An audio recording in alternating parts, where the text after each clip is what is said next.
The KTM 790 Adventure is preparing for a major comeback, and new spy photos have given us our first look at what could be the next generation model. Captured testing in Austria, the prototype reveals some surprising changes. The biggest one is the fuel tank. KTM appears to be abandoning the signature low-slung tank that made the current 790 Adventure so unique. Instead, the new bike uses a more conventional fuel tank mounted above the engine. This new layout could make the motorcycle easier to maintain while also reducing production complexity. Although the unique low-mounted tank offered excellent weight distribution, many riders preferred the simplicity and familiarity of a traditional fuel tank design. The front end has also been completely redesigned.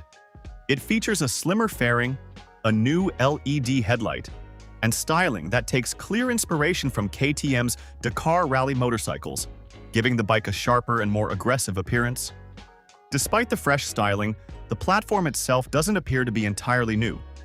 The steel trellis frame looks similar to the current model, while the proven 799 cubic centimeters LC8C parallel twin engine is expected to continue producing around 95 horsepower with updates to meet future emissions regulations.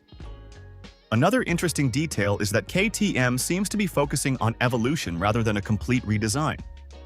By retaining much of the existing chassis and engine, the company can improve reliability, keep development costs under control, and continue offering the 790 Adventure as a competitive option in the middleweight adventure segment.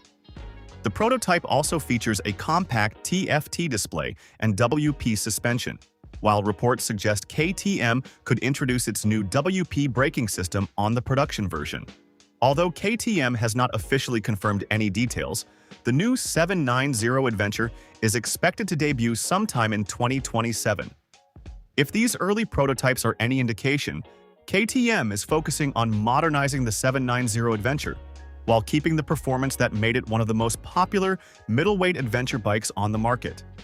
Overall, the next-generation KTM 790 Adventure appears to be an evolution rather than a revolution. By combining a bold new Dakar-inspired design with a more conventional fuel tank while retaining its proven parallel twin engine and capable chassis, KTM seems focused on making the bike more practical without sacrificing the performance that adventure riders love. If the production model stays true to this prototype, the 2027 KTM 790 Adventure could become one of the strongest contenders in the middleweight adventure segment. So, what do you think? Do you prefer the new conventional fuel tank, or was the original low-mounted design better? Let us know in the comments, and don't forget to like, subscribe, and turn on notifications for more motorcycle news.